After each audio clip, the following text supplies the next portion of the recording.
One reason that people often don't use AI in many different kinds of industries is the idea that AI is a black box. If you look at a house on Zillow and it gives you an estimate of how much it would cost, if I asked the person who built the model who made that prediction why the algorithm used particular variables to make that kind of prediction, they wouldn't know. Because many of these kinds of variables are correlated. The kinds of variables that the algorithm uses is completely determined by the training data that it receives. So whatever set of data you use determines those kinds of parameters.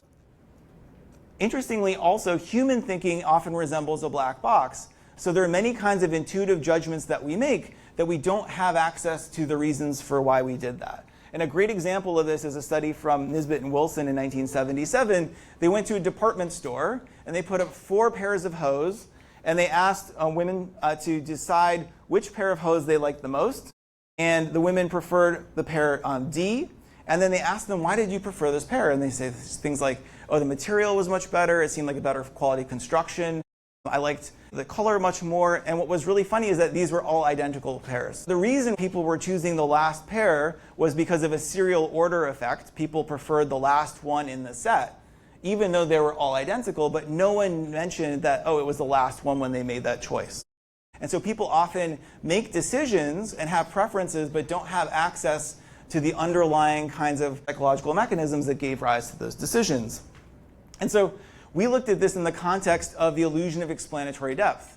And that's the idea that often when we're looking around the world, we believe we have a firm understanding about how things work. We understand causal systems. So if I asked you, how much do you know about how this light is turning on? You might say, I know a lot about lights. Or if I asked you, how much do you know about how a battery charges? You might say, I have a pretty good understanding of batteries. And if we ask people things like, how well do you understand how a helicopter flies? They usually report in a level of understanding that's comparable to this. But then how we know that's an illusion is then we ask them, okay, now tell us, how does the light work? How does the battery charge? How does a helicopter fly? And we ask them to explain it to us. They usually give us an explanation that's more like this. The rotors go around and the helicopter goes up. So our idea is that human thinking may actually be a black box in many cases, and algorithms may be an actual black box, but we overestimate the extent to which we understand how other people are making choices as well, and that may lead us to have more confidence in doctors than in algorithms that are comparably good. And so we worked with some dermatologists in the Netherlands who started a company called Skin Vision, and so we tried to come up with a study that would compare these kinds of understandings and see their role in this kind of preference. What we asked people to do was first tell us, how well do you think you understand how these things work in 2 different conditions, the doctor or the algorithm. Then we prompt them to give an explanation about how they actually work. So we say, now tell us how they work. And then afterwards, we ask them again to tell us how well they understand how they work. And the idea is that this kind of prompt should make people realize that they have no idea how they're doing this kind of task, right? It's an intervention that's meant to burst this kind of illusion of explanatory depth.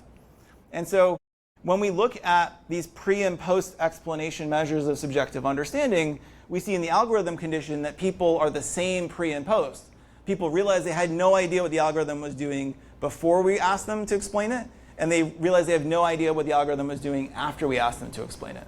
With the human doctor, though, people thought they knew more about the human doctor before we asked them to explain it than afterwards.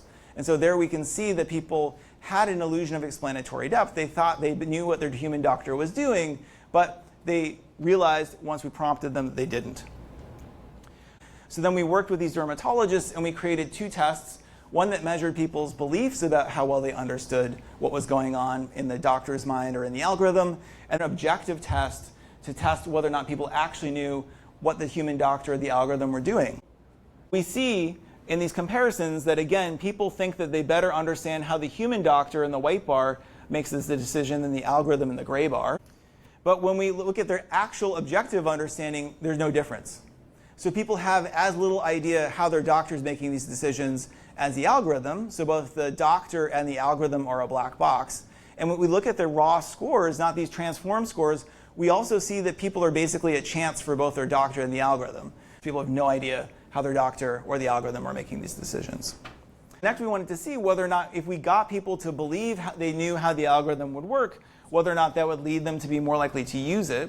What we did in one study was we told people how the human doctor made the decision, and we also lied to them and told them this is how the algorithm made the decision. And then that's what we do in psychology sometimes. So in the control condition, we just measured what people's subjective understanding was about the human doctor or the algorithm, and we see people think they understand what their doctor's doing better than the algorithm. When we give them this intervention, that difference recedes and declines to be not different. People believe they have a similar understanding of the human or the algorithm, even though it's wrong. And then when we ask them how likely would you be to use the human or the algorithm, in the control condition they prefer the human to the algorithm. In the intervention condition we see that shrinks. And then just to see how this would work in the wild, we did a Google search ads study where we took Skin Vision's search ad. So it says skin cancer detection app, checks moles. Our algorithm checks if skin moles are cancerous moles. Take pictures of your skin with a smartphone app and get a skin cancer risk assessment. And then what we did was we created, with pre-testing, an intervention that raised people's subjective understanding of how Skin Vision worked. So it just says, checks moles, shape, size, and color. Our algorithm checks how similar skin moles are in shape, size, and color to cancerous moles, and then basically the same thing. And then we went out and we advertised these two ads on Google under different kinds of search terms. We had about, I think, 14,000 impressions and about 700 clicks. And so what we found was that in the control condition, you get a click-through rate of about 3%. So about 3% of people who see the ad will click through to download the app.